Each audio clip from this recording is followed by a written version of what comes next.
Mesdames et messieurs, bonjour. Laissez-moi vous présenter Monsieur Antonin Broye, qui est actuellement président d'Altruisme Efficace France, dans lequel il s'investit depuis sa création en 2016, et chercheur en philosophie à l'Université de Genève, spécialisé en éthique. Il a consacré une partie de son travail académique à étudier les fondements de l'altruisme efficace. Mesdames et messieurs, Antonin Broye, merci.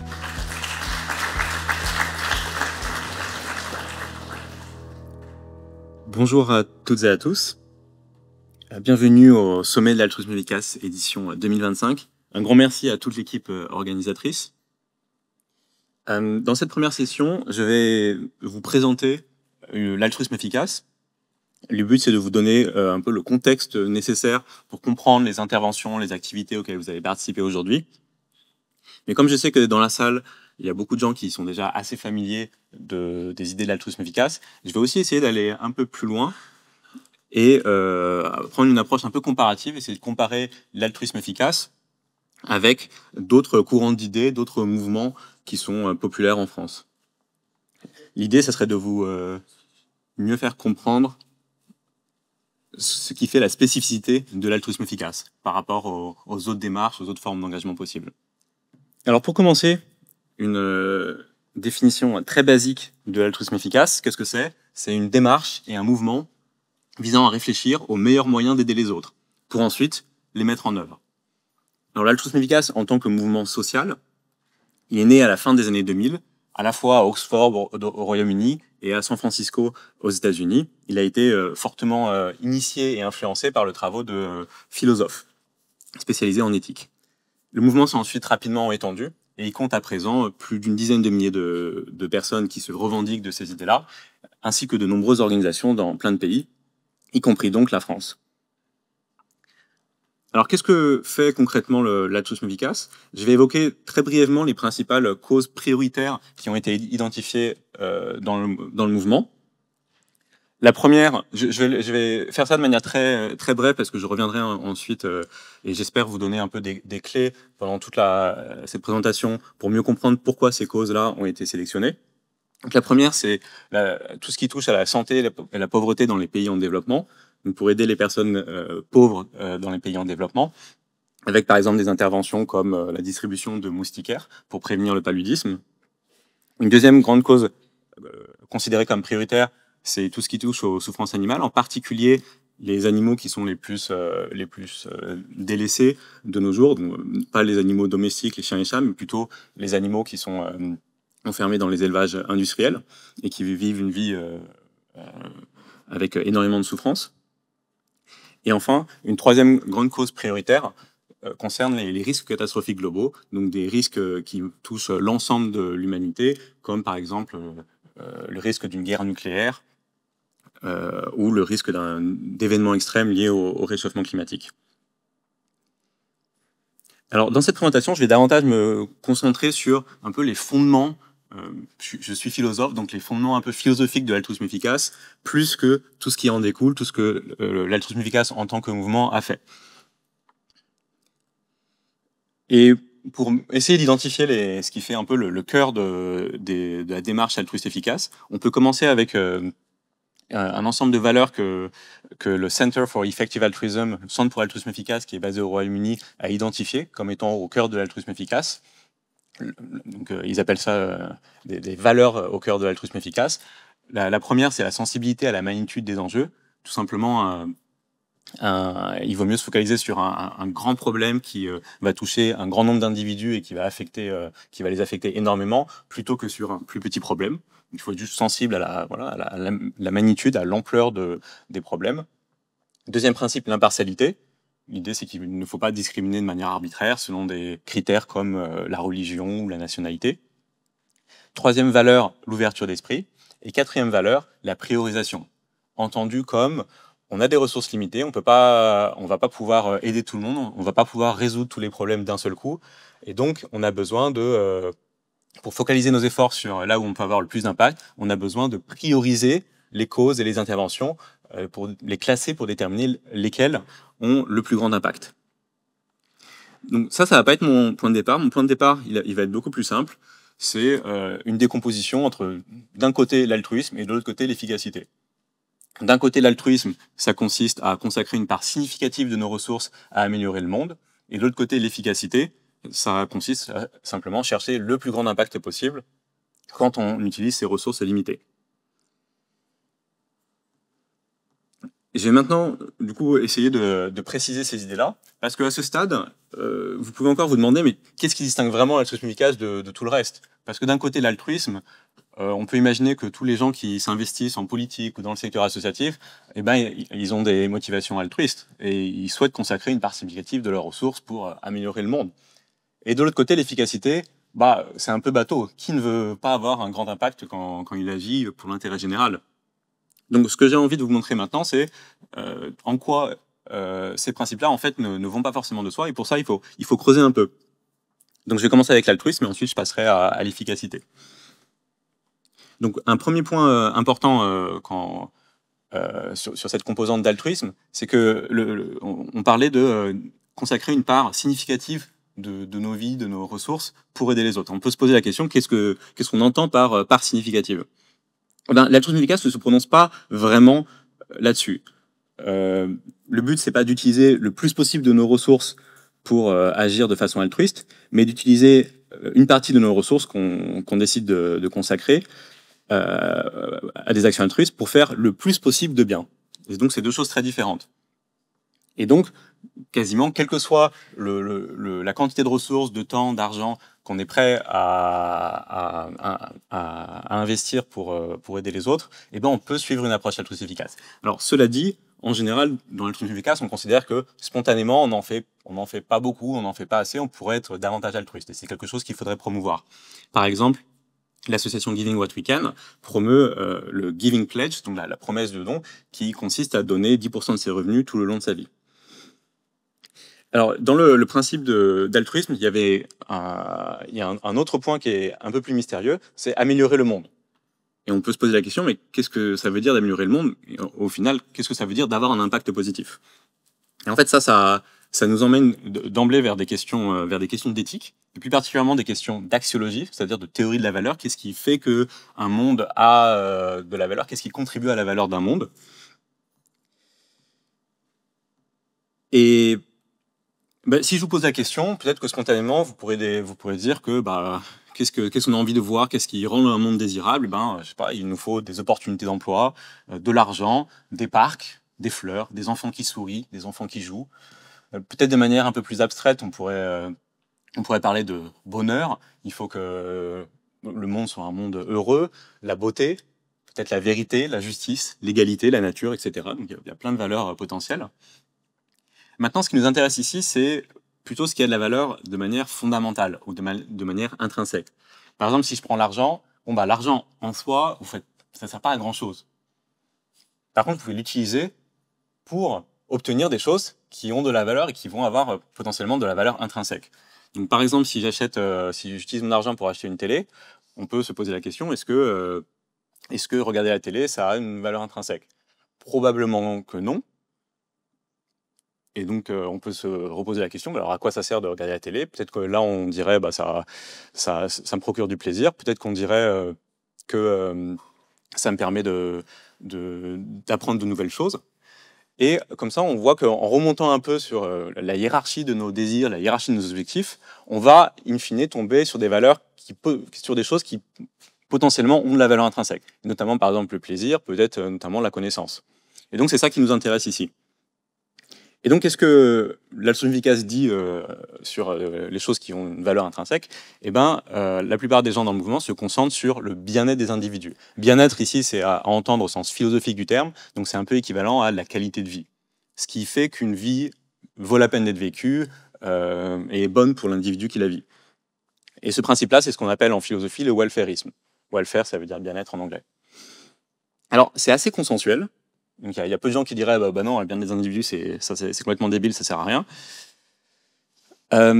Mais quand on regarde de plus près, on voit quand même qu'il y a d'autres alternatives, que d'autres mouvements sociaux attribuent parfois ou sont tentés d'attribuer de la valeur à d'autres choses. Je vous donne deux exemples. Dans le mouvement écologiste, ou en tout cas une certaine partie du mouvement écologiste, si on peut regarder du côté de la deep ecology, ou même dans les écrits de quelqu'un comme Baptiste Morisot, souvent on a l'impression que la biodiversité ou la vie a également une valeur intrinsèque. Donc ça ne sert pas simplement pour promouvoir, pour favoriser les intérêts des individus qui vivent sur Terre, mais qu'en soi, ça a aussi de la valeur. Et donc ça, c'est beaucoup plus controversé. Un autre exemple, c'est du côté des mouvements de justice sociale, qui, c'est pas très surprenant, se focalisent sur la justice et souhaitent promouvoir la justice. Donc on peut se poser la question, comment est-ce que s'articule la justice avec le bien-être des individus? Et là, pour beaucoup de gens seraient tentés de dire une situation elle est injuste quand elle implique de la souffrance, notamment de la souffrance pour les personnes opprimées, qui voient leurs opportunités de mener une vie épanouissante réduites. Si on voit les choses comme ça, dans ce cas-là, en fait, la justice, c'est juste indirectement, ça sert juste à favoriser le bien-être des individus. Donc on réduit la valeur de la justice à la valeur du bien-être des individus. Maintenant, c'est pas forcément le cas. Donc d'autres gens pourraient dire non, en fait, la justice, c'est quelque chose d'indépendant du bien-être des individus. Alors, je vais pas trop m'attarder sur cette question parce que tout de suite, on peut partir assez loin. On peut philosopher pendant des heures. Mais je laisse la question ouverte. Est-ce qu'on peut imaginer un monde dans lequel tous les individus vivent une vie très épanouissante, mais pour autant qui reste fondamentalement injuste et donc moralement problématique? Si vous pouvez imaginer un monde comme ça, alors peut-être que vous pensez que la justice, ça a une valeur qui est indépendante de celle du bien-être. Le deuxième principe qui est vraiment important et qui était déjà présent dans les valeurs données par le Centre pour l'altruisme efficace, c'est l'impartialité, entendu comme non-discrimination, ou plus précisément, le fait d'attribuer le même poids au bien-être de tous les individus. Alors bien sûr, tous les individus qui comptent d'un point de vue moral. Donc, par exemple, peut-être qu'une plante, les plantes, il y a des individus de plantes, et pour autant, peut-être qu'ils ne comptent pas d'un point de vue moral. Derrière ça, il y a une volonté tout simplement de non-discrimination qui est assez facile à comprendre. Un autre angle d'attaque pour un peu comprendre cette idée-là, c'est en termes de cercle moral. Le cercle moral, c'est un peu le cercle au sein duquel on met tout ce qui compte pour nous, tout ce qui compte de façon intrinsèque, et tout ce qui est en dehors du cercle, c'est quelque chose qui ne compte pas. Moi, par exemple, les cailloux, je les mettrais à l'extérieur de mon cercle moral. Alors, historiquement, ce qu'on observe, c'est qu'il y a une expansion de notre cercle moral. De plus en plus d'individus sont inclus sont considérés comme importants, moralement parlant. Par exemple, peut-être il y a quelques siècles, on allait surtout se focaliser sur les intérêts des hommes adultes riches. Et de plus en plus, d'autres groupes ont été intégrés, que ce soit les femmes, les minorités ethniques, les générations futures, et de plus en plus maintenant également les animaux non humains. Donc, un exemple que donne William MacAskill pour justifier l'intégration des générations futures dans notre cercle moral. Et par génération future, on n'entend pas simplement les générations, nos enfants ou nos petits-enfants, mais également les personnes qui vont vivre dans 1000 ans, 10 000 ans, voire 1 million d'années. Il donne l'exemple il propose cette expérience de pensée. Faut imaginer qu'il y a une bouteille qui a été cassée et qui a été laissée par terre dans une forêt. Et maintenant, William MacAskill demande, est-ce que c'est plus grave qu'un enfant se blesse en marchant dessus 10 minutes plus tard ou 1 million d'années plus tard? Et intuitivement, on dirait c'est la même chose, hein, c'est aussi grave, dans les deux cas, c'est un petit enfant qui se blesse. Et donc ça serait un argument, en tout cas un peu une intuition derrière l'idée d'impartialité temporelle, d'impartialité générationnelle. On peut aussi se poser la question, mais où est-ce que ça se termine en fait? Où est-ce qu'on devrait fixer les limites de notre cercle moral? Alors il y a pas mal de théories. Un critère qui est assez simple et qui est très courant, c'est celui de la sentience, entendu comme cette capacité à ressentir du plaisir ou à ressentir de la souffrance. Et donc ça veut dire que ça justifierait que le caillou ne ressent pas de plaisir, ne ressent pas de souffrance, et lui il restera tout le temps de l'autre côté de notre cercle moral, en dehors. Alors de nouveau, on peut se poser la question, est-ce que c'est un principe qui va de soi, tel que je l'ai présenté comme ça? Je pense que c'est assez intuitif, il faut être impartial. Mais pour autant, ça s'éloigne de pas mal de démarches, ça s'éloigne aussi de notre vision de sens commun. Par exemple, si on regarde de quelle manière les gens s'engagent dans des causes qui leur sont chères, contribuent à l'intérêt général, souvent, ce qu'on observe, c'est que c'est sur la base d'attachements émotionnels, liés à liées à leur expérience, leur expérience vécue, leur identité, leurs proches. Peut-être que j'ai un proche qui est décédé du cancer et que c'est ça qui va me motiver et peut-être justifier mon engagement pour la recherche sur le cancer. Bon, bah ça c'est voilà, la vision un peu de sens commun et bon, j'ai pas besoin de trop m'apesantir là-dessus, c'est évident que l'altruisme efficace avec son focus sur l'impartialité, ça s'en éloigne. Alors attention, ça ne veut pas dire pour autant qu'il ne faut jamais être partial, il ne faut jamais agir sur la base de nos attachements émotionnels. C'est juste que là, on se restreint sur, vous réfléchissez à votre engagement pour l'intérêt général. Et on réfléchit à, est-ce que l'impartialité, ça doit être un principe de base quand on réfléchit à notre engagement pour l'intérêt général, notre engagement altruiste.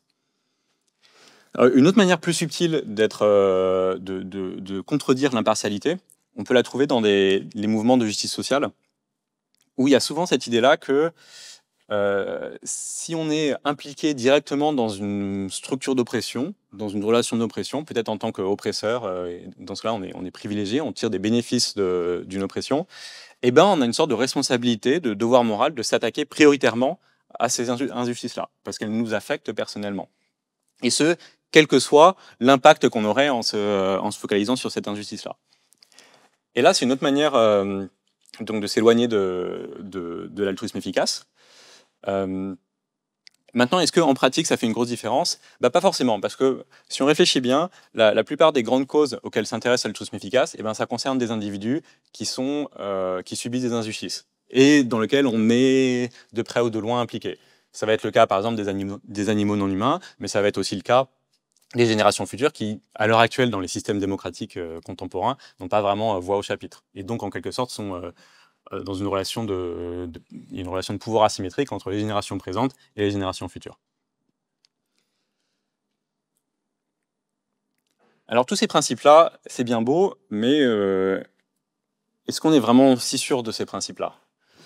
L'éthique, c'est quelque chose d'assez difficile. Quand on réfléchit à l'éthique, on se rend rapidement compte qu'on a des intuitions qui sont souvent conflictuelles, qui vont se contredire. Et donc, c'est difficile d'être cohérent. On peut aussi penser qu'on est facilement biaisé par notre position sociale, par notre expérience de vie. Si on pense à, je sais pas, la vision morale standard d'un Européen il y a 300 ans, bah, c'est assez clair qu'il y avait des angles morts énormes. Donc on peut se poser la question, est-ce que nous aussi, peut-être, on a des angles morts? Est-ce que peut-être dans 200 ans, on sera considéré comme des monstres pour avoir fait telle ou telle chose? Et donc ça justifie d'être assez ouvert et flexible du point de vue éthique. Donc de plusieurs manières différentes. D'abord en s'ouvrant à une approche un peu pluraliste, notamment ne pas prendre forcément ces deux principes-là, l'impartialité et le welfarisme comme des choses fixées et figées pour toujours, mais de se donner la possibilité de les combiner avec d'autres principes moraux. Par exemple, ce qu'on peut appeler des contraintes déontologiques comme ne pas tuer, ne pas voler.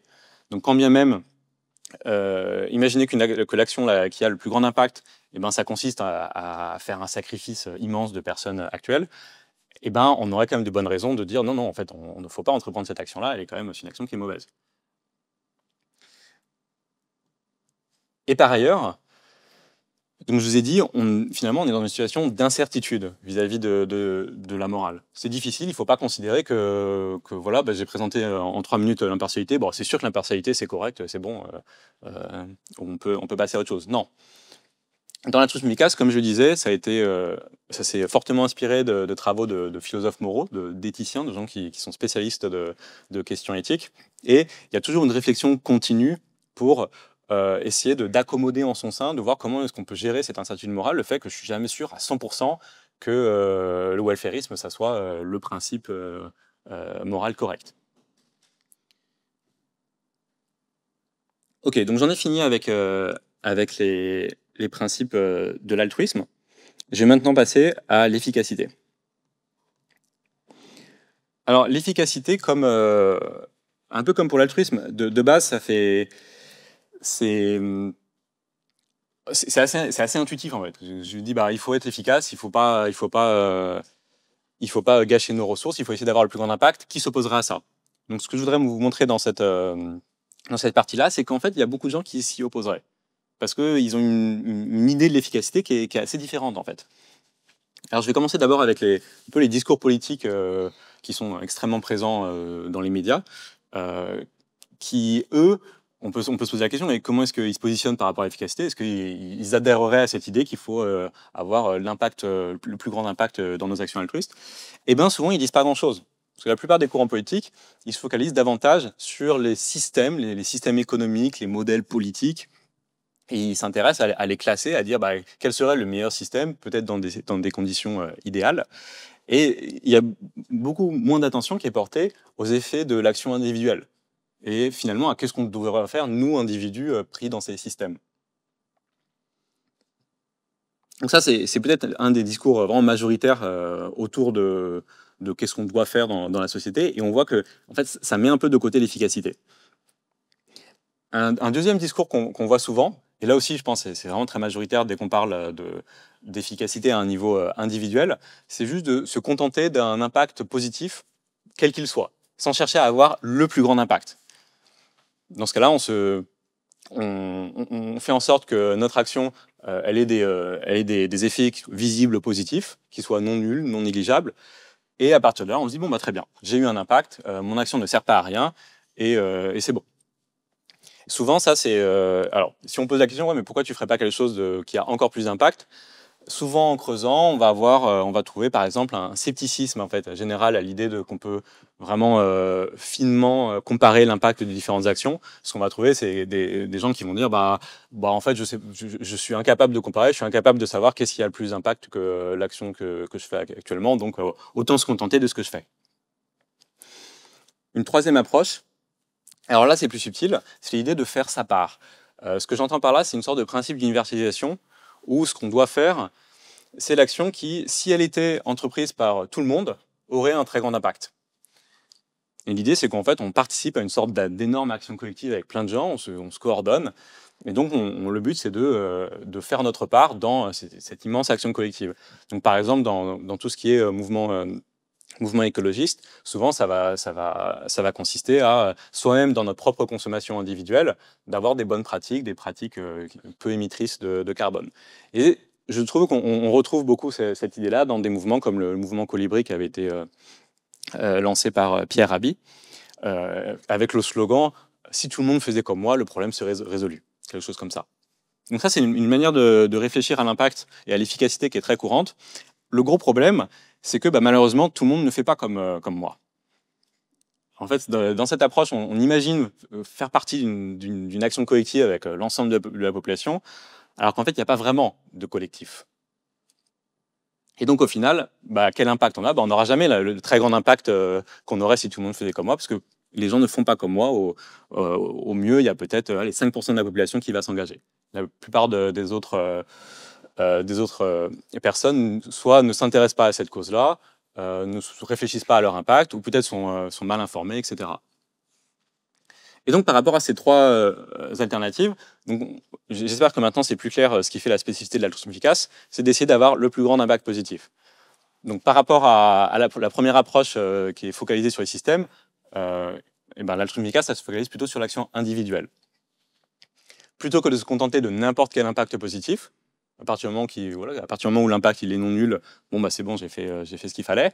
Non, là on va essayer d'avoir le plus grand impact positif dans nos actions. Et plutôt que de se contenter de faire sa part, on va essayer de faire comme si tout le monde, toute la population allait faire la même chose que ce que je fais. On essaye de se coordonner, d'agir collectivement avec les gens qui sont prêts à agir collectivement. Donc avec des personnes qui partagent les mêmes valeurs, ou alors avec des mouvements un peu adjacents avec qui on peut se coordonner.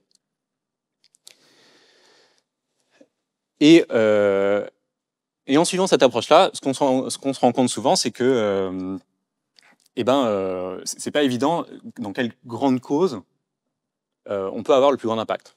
Et donc, un des engagements forts dans l'altruisme efficace, c'est ce qu'on appelle la neutralité de cause. L'idée qu'on n'est pas attaché a priori à une certaine cause plutôt que l'autre.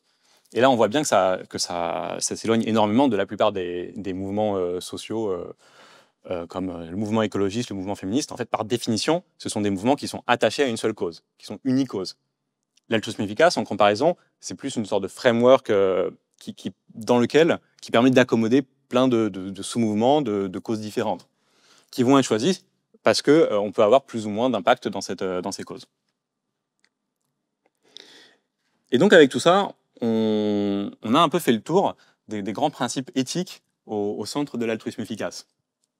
Le welfarisme, l'ouverture éthique et l'impartialité, donc qui permettait d'éclairer la partie altruiste, et l'impact maximal, l'idée qu'il faut essayer d'avoir le plus grand impact dans nos actions altruistes. Alors souvent, une résistance auquel on est confronté, et notamment quand on parle d'impact maximal, c'est que, bah oui, c'est bien beau, j'aimerais bien avoir l'impact, un très grand impact dans mes actions, seulement je pense que c'est pas possible, c'est trop compliqué. Donc j'ai déjà évoqué ce scepticisme qui existe, on est trop incertain sur les conséquences de nos actions, on est complètement dans le brouillard, donc en fait ça vaut même pas la peine d'essayer de comparer les causes entre elles, de comparer les actions, on va pas y arriver. Donc autant se focaliser sur celles qui nous tiennent à cœur. Donc je voudrais essayer, pour le reste de cette session, de vous présenter un peu quelques outils, quelques modes de pensée qui, je pense, mon but c'est de montrer que si, en fait ça peut être mis en application, on n'est pas cantonné à une sorte de brouillard extrême sur les conséquences de nos actions, on peut réussir à faire de l'évaluation d'impact qui soit suffisamment fiable pour ensuite agir sur la base de cette évaluation d'impact. Et pour cela, il faut être bien équipé. Et donc, je vais d'abord commencer avec des outils de base.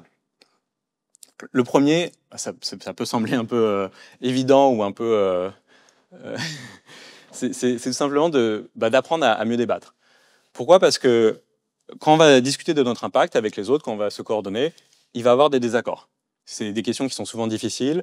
Il faut que l'information elle soit partagée de la manière la plus efficace possible et qu'on sache gérer en fait les cas où bah, toi tu dis ça et moi je suis pas du tout d'accord. Comment est-ce qu'on fait? Et souvent dans la vie quotidienne, et surtout aussi dans les médias, on a une approche très confrontationnelle du débat. Il faut se battre contre son interlocuteur et on peut gagner ou perdre. Par rapport à cette vision-là, ce qu'on essaie de faire dans l'altruisme efficace, et je pense que tout le monde devrait essayer de faire ça, c'est d'avoir une approche qui soit plus collaborative. Mon interlocuteur avec lequel je suis en désaccord, en fait, c'est un allié. C'est une personne avec qui on peut ensemble faire des progrès et régler nos désaccords. Donc pour reprendre les mots de Julia Galef, il faut adopter une mentalité d'éclaireur plus qu'une mentalité de soldat. Le deuxième outil de base, c'est l'idée de nuancer ses opinions. Donc souvent, on exprime un peu nos croyances de manière très binaire, ou bien je pense que je sais pas, telle intervention pour altruiste va marcher, ou bien je pense qu'elle ne va pas marcher. Par exemple, le scepticisme que je mentionnais tout à l'heure, ça consiste à dire, mais en fait, est-ce que, ok, là, tu me présentes une telle intervention et tu me dis, ah bah, cette intervention, elle va sûrement avoir un grand impact, mais est-ce que tu le sais vraiment? Est-ce que tu es sûr à 100%? Et à ça, bah, nous, dans l'altruisme efficace, on va souvent répondre, bah non, en fait, je ne le sais pas, je ne suis pas sûr à 100%. Mais je ne suis pas non plus dans le brouillard complet. Et donc, ce qu'il faut réussir, c'est d'exprimer son incertitude d'une manière qui soit plus fine. Alors ça, on peut le faire qui soit plus graduel. Ça, on peut le faire de plusieurs manières différentes. Une manière de le faire, c'est d'exprimer notre incertitude sous la forme de probabilités, qui vont de 0% à 100%. Et là, on retrouve des idées, alors peut-être que vous connaissez le bayésianisme, des idées bayésiennes.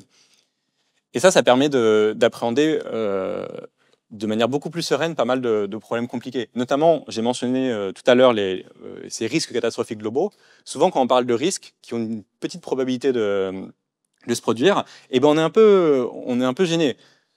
Et c'est facile de caricaturer les positions des uns et des autres en disant ah bah, y en a qui pensent que la fin du monde est proche, qu'il va y avoir des explosions nucléaires ou que la guerre nucléaire est proche, et il y en a d'autres qui sont rassuristes, qui pensent que ça ne va pas se passer. Mais là, en fait, on voit bien que c'est un peu une caricature du débat, et ça laisse pas la place à une vision qui soit plus fine, qui soit et qui dise quelque chose comme ah bah je pense que étant donné toutes les informations que j'ai à ma disposition, je pense qu'il y a peut-être 2% de chances que une guerre nucléaire se produise chaque année.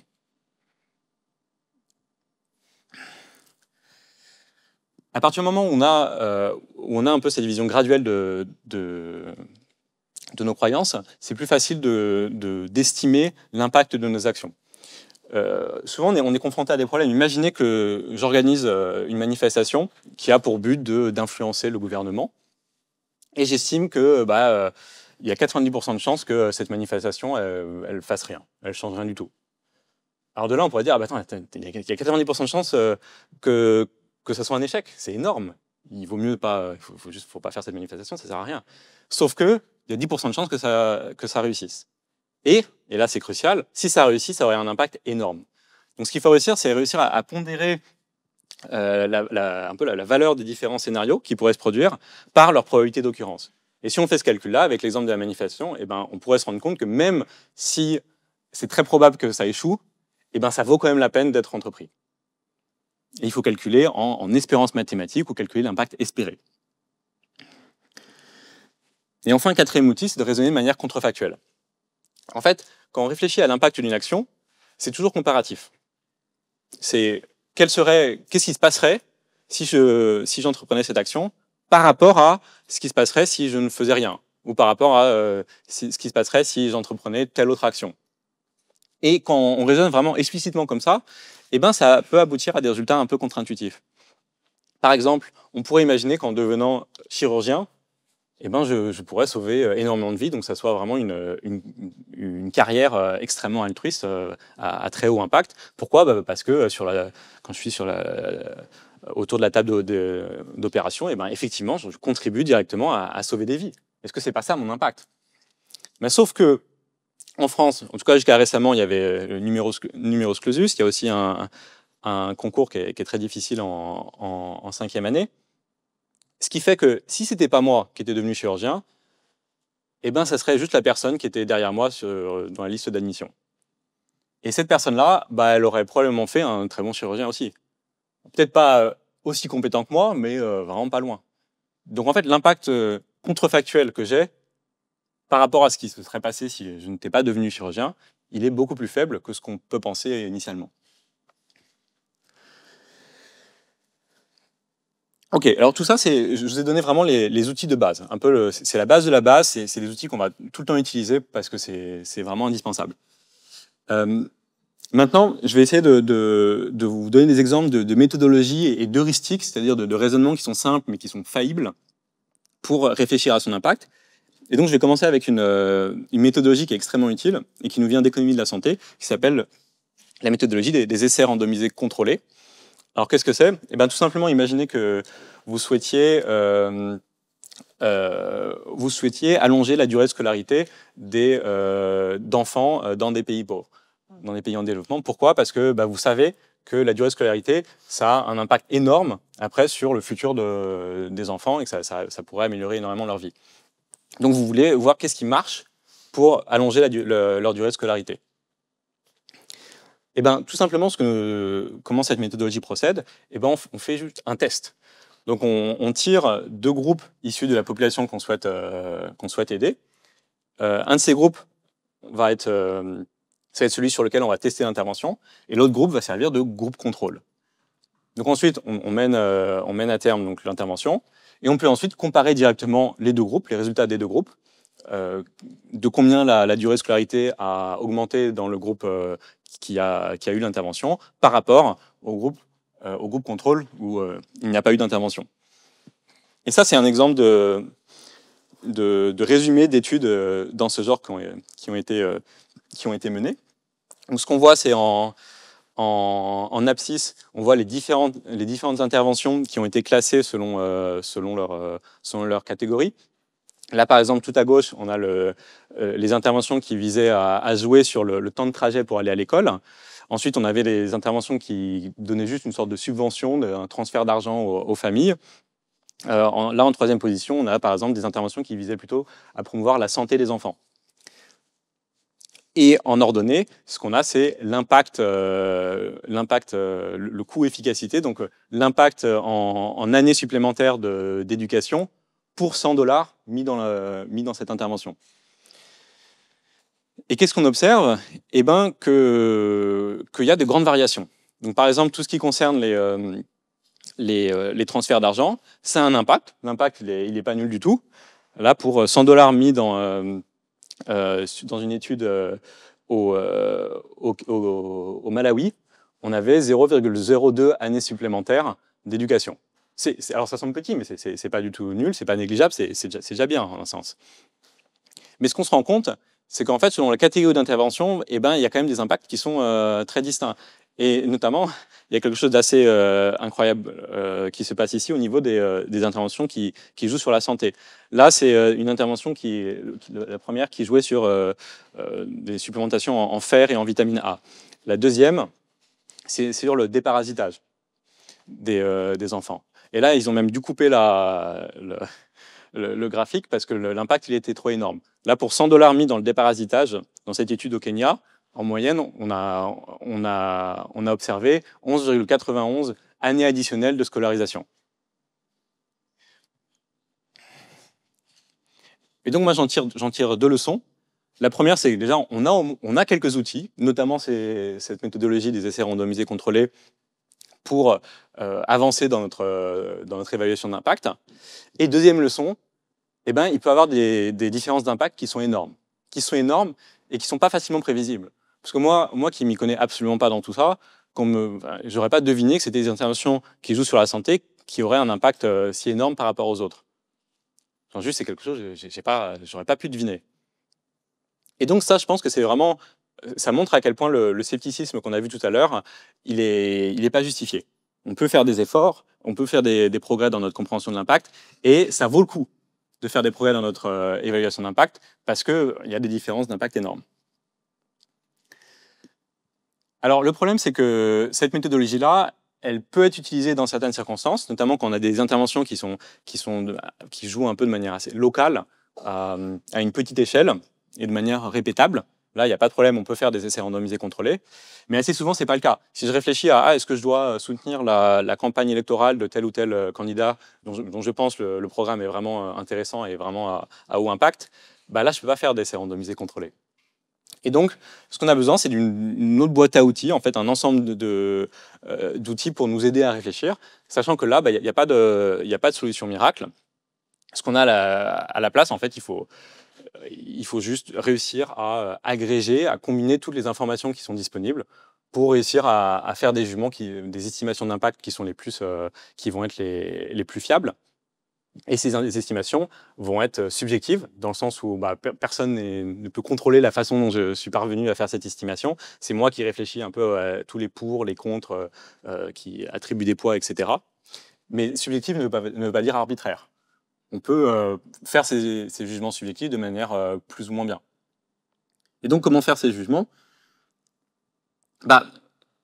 Premier outil, première bonne pratique qu'on peut faire, c'est d'essayer de se forcer à modéliser et estimer notre impact de manière explicite.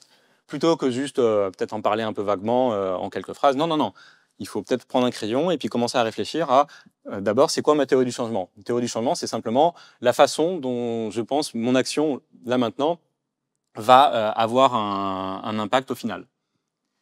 Et je peux aussi procéder ensuite à chaque étape de ma théorie du changement en faisant une estimation de quantité ou de probabilité. Donc, je vous donne un exemple de théorie du changement. C'est celle d'une organisation qui s'appelle Industrial Labs, qui a été évaluée par Giving Green, qui est un évaluateur dans le domaine de la lutte contre le réchauffement climatique, et qui se focalise sur les industriels qui font notamment du ciment et de l'aluminium. Et donc, eux, leur théorie du changement, ça consiste à faire un travail de plaidoyer auprès du gouvernement, c'est ici, auprès des industriels. Donc ça, c'est un peu l'action que fait Industrial Labs. Et ensuite, ils vont jouer du côté de la demande et du côté de l'offre pour faire en sorte que les coûts de production des méthodes, les coûts de production des méthodes de production à bas carbone du ciment et de l'aluminium diminuent et que les producteurs de ciment passent à des méthodes de production qui sont à plus bas carbone. Et ça aurait pour effet d'éviter un certain nombre d'émissions de carbone. Alors bien sûr, ça c'est pas non plus ce qui a la valeur intrinsèque. Après, on pourrait compléter cette théorie du changement en disant, et finalement, c'est quoi? Ça va jouer en faveur des intérêts des individus présents et à venir qui vivent sur Terre. Une autre heuristique qui est particulièrement importante et particulièrement utilisée dans l'altruisme efficace, c'est d'essayer de se focaliser sur les grands problèmes qui sont négligés. Pourquoi? Parce que les premiers qui s'investissent dans une cause, en général, ils vont se concentrer sur les meilleures opportunités. Donc quand vous êtes le centième ou la millième personne à arriver dans une cause, souvent il y a beaucoup moins d'opportunités de grand impact. Dans l'altruisme efficace, on systématise ça donc, sous la forme d'un cadre qui s'appelle le cadre ampleur, potentiel négligé et caractère négligé et potentiel d'amélioration. Et donc on essaye d'évaluer des causes entières, par exemple l'élevage industriel d'animaux de ferme, et on peut ensuite essayer d'évaluer le degré de priorité de chaque grande cause. Donc le critère d'ampleur, c'est combien d'individus sont affectés par le problème et avec quelle gravité. On retrouve cette idée de sensibilité à la magnitude des enjeux. Le potentiel d'amélioration, c'est quelle fraction du problème peut-on espérer résoudre en y allouant des ressources. Et enfin, le caractère négligé, c'est est-ce que les acteurs qui travaillent sur ce problème reçoivent déjà beaucoup de ressources. Et enfin, dernier outil, et j'en ai bientôt fini, c'est d'essayer de trouver des effets de levier. Si vous voulez vous mobiliser, par exemple, pour la cause écolo, vous pouvez modifier vos comportements de consommation. Donc, comme on le voyait, c'est un peu ce qu'invitait à faire le mouvement Colibri, j'ai l'impression, c'est se focaliser sur faire sa part, et notamment changer sa propre manière de consommer. Quand on fait ça, on n'utilise pas vraiment d'effet de levier. Ce qu'on pourrait faire, c'est persuader d'autres gens, en plus de changer sa consommation, c'est de persuader d'autres gens de faire la même chose. Là, déjà, il y a un effet de levier, parce que si j'aurais réussi à persuader ne serait-ce qu'une autre personne, eh bien déjà, je double mon impact. Donc c'est assez énorme. Mais je peux faire encore mieux. Je peux essayer de toucher plus de gens que les gens qui sont autour de moi, en passant par les médias. Je peux essayer de travailler, non pas à l'échelle individuelle, mais à l'échelle d'une organisation entière, ou d'un secteur entier. Et comme on le voyait, c'est ce que faisait Industrious Labs. Plutôt que de dire aux individus, aux consommateurs, il faut que vous fassiez attention à votre, je sais pas, consommation de ciment. Alors, c'est pas très actionnable, mais on pourrait imaginer une intervention comme ça. Eux, ils se focalisent directement au niveau du secteur industriel. Et enfin, on peut bien sûr faire du plaidoyer politique. Et là, on change encore d'échelle et on acquiert en fait un effet de levier supplémentaire. Et donc, je vais parler d'Industrious Labs.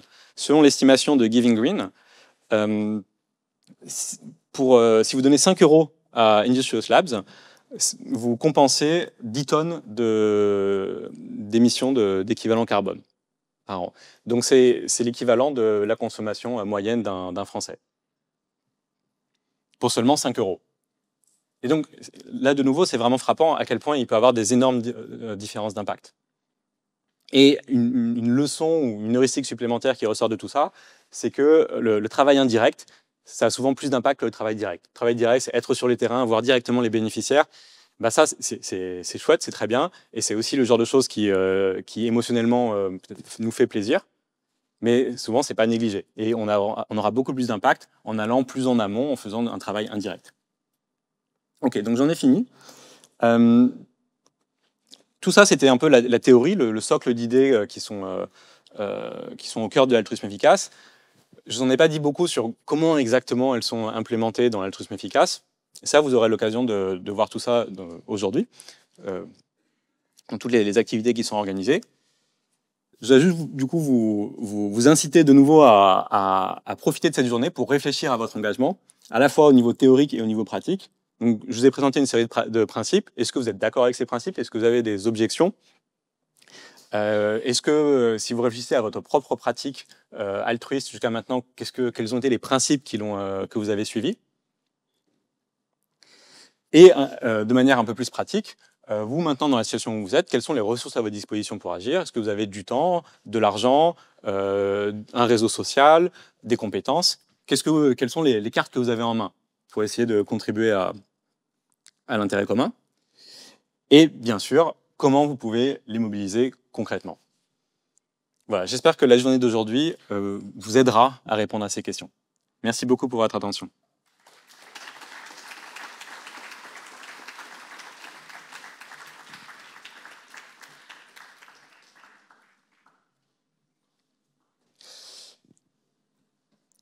Alors, on va passer à la phase de questions-réponses. Donc, je vous rappelle que vous avez il y a une application qui s'appelle soit Slido ou alors Slido pour les francophones, qui vous permet directement de poser vos questions. Donc, première question.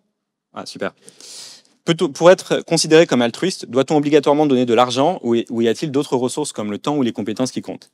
Bon, je pense que ça apparaît clairement, je l'ai dit explicitement à la fin de la présentation. D'autres ressources comptent. On a plein de ressources à notre disposition. Peut-être que certains d'entre vous, à l'heure actuelle, n'ont pas beaucoup d'argent. Alors, on est en France, donc en général, au niveau global, en moyenne, on a pas mal d'argent. Et c'est quelque chose qu'on tend à sous-estimer souvent. Donc, je pense que pour la plupart des Français, l'argent, c'est vraiment une ressource qui est super importante et on peut avoir un grand impact en la mobilisant. Mais bien sûr, on a plein d'autres compétences.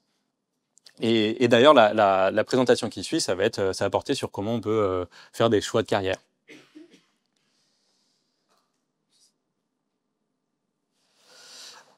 Alors, une autre question, je suis curieuse de comprendre pourquoi, en parlant de welfarisme et d'altruisme efficace, il n'y a pas de discussion des causes et contextes des crises actuelles. Alors, c'est un peu un biais dû à ce que j'ai essayé de faire dans cette présentation. J'ai essayé vraiment de me focaliser sur les principes philosophiques, et notamment les principes éthiques. Et donc, c'est un niveau d'abstraction qui est assez élevé. C'est un peu, qu'est-ce que fondamentalement on a envie de faire? Et donc, ça ne prend pas forcément...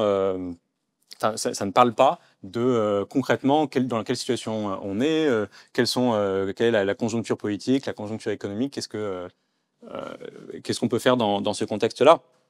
Mais bien sûr, c'est extrêmement important.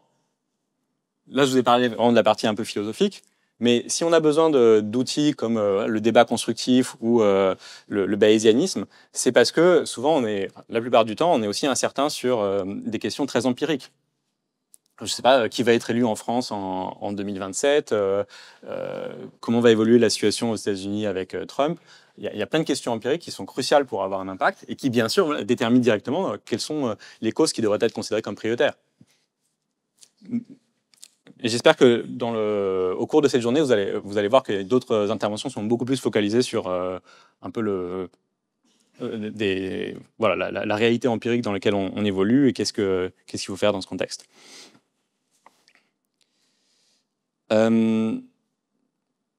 Où trouver des ressources pour effectuer les mêmes calculs que ceux proposés. Alors ça, il y a plein de... Là, il vaut mieux venir me voir à la fin. Il y a plein de ressources qui sont qu'on peut utiliser. Autre question, sur l'effet de la 1001e personne qui a moins d'impact que la première, comment prendre en compte les effets de seuil? La 1001e goutte peut faire déborder un vase. Ça, voilà, très bonne question, et il s'avère que j'ai travaillé directement sur ces questions-là, la question de l'altruisme efficace et le changement systémique. Est-ce qu'il y a une incompatibilité? Et non, il n'y a pas d'incompatibilité. Effectivement, dans certains cas, c'est la 1001e personne qui va avoir un impact gigantesque. Et dans ce cas-là, en fait, l'idée, c'est que c'est en atteignant une masse critique qu'on peut avoir un impact énorme et que le travail des premières personnes dans la cause, en fait, il compte pour pas grand-chose. Et ça peut arriver dans certains cas, mais c'est assez rare, mais ça peut arriver dans certains cas. Et notamment, dès qu'on a un processus électoral qui est connu d'avance, par exemple, on va savoir combien il faut élire de députés pour avoir la majorité. Et là, il y a des effets de seuil qui sont évidents. Parce que être à, je sais pas, s'il y a 100 députés dans l'Assemblée, être à 49 députés, c'est un peu dommage. Et être à 51, là, par contre, on a un impact énorme. Et ça, du coup, ça peut effectivement ça peut influencer la façon dont on juge notre impact. Maintenant, moi, de mon expérience personnelle, c'est quand même assez rare. Et même dans ces cas où où on a l'impression qu'il y a des effets de masse critique qui sont très clairs, en fait, c'est très difficile de savoir à l'avance où se situe le seuil. Le seuil à partir duquel le changement systémique va survenir.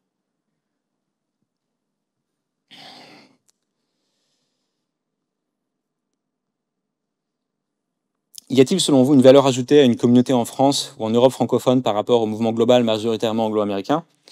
Eh ben oui, d'abord parce que si on a un mouvement dont les idées nous intéressent, on a envie de le voir se développer un peu partout, y compris en France. Il y a un autre critère qui est particulièrement important, c'est la langue. En France, malheureusement, on n'est pas très anglophone. Donc, dans d'autres pays, les gens vont directement lire les principaux auteurs dans le mouvement altruiste efficace directement en anglais. En France, malheureusement, c'est moins le cas. Et il y a davantage un travail de transmission à faire. Et par ailleurs, je pense vraiment qu'il y a une grande valeur à venir enrichir le mouvement et ses idées par un peu les types de pensée, les modes de raisonnement, les courants de pensée qui sont populaires en France.